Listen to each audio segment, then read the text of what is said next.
Hello, welcome back to my journey to becoming an educator. Today I want to talk about my 5 hours of enrichment experience I have had over the past few weeks.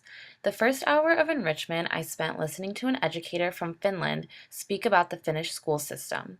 The part that I envy most about the Finnish school system is that all education is free. I think that education should be free everywhere and that more students would attend college if they didn't have to worry about the cost. Another positive point about the Finnish school system is that they have taken away standardized testing completely. According to an article by Linda Darling Hammond on the National Education Association website, in Finland, most teacher feedback to students is in narrative form, emphasizing descriptions of their learning progress and areas for growth. According to the speaker, Finnish schools are also generally small with relatively small class sizes as well.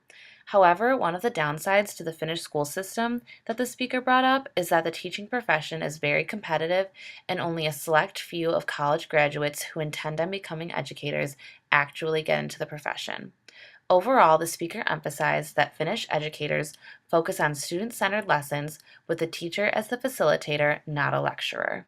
The second hour of my enrichment experience was spent listening to Sarah Barnett, a first grade teacher in the Chicagoland area who discussed the use of Twitter in the classroom.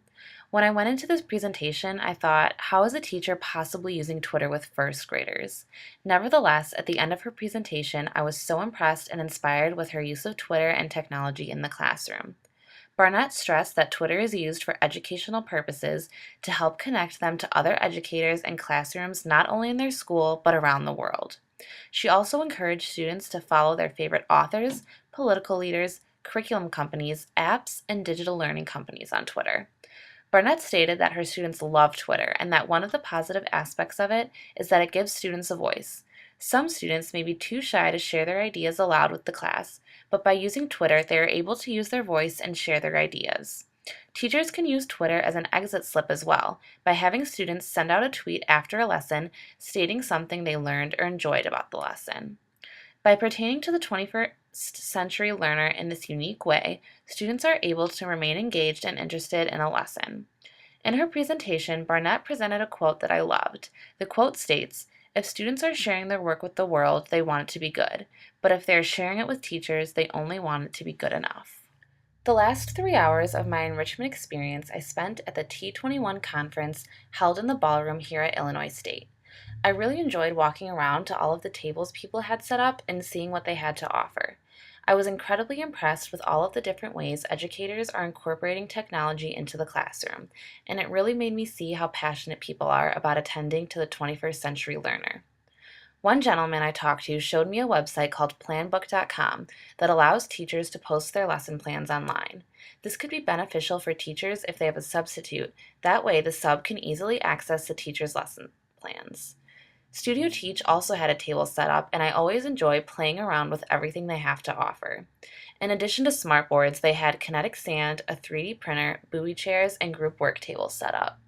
The company that creates these unique features for classrooms also had a table, and I talked to them to get a little more information on their active learning classrooms. I was in awe over their design plans for classrooms and how they make them so interactive and student-centered.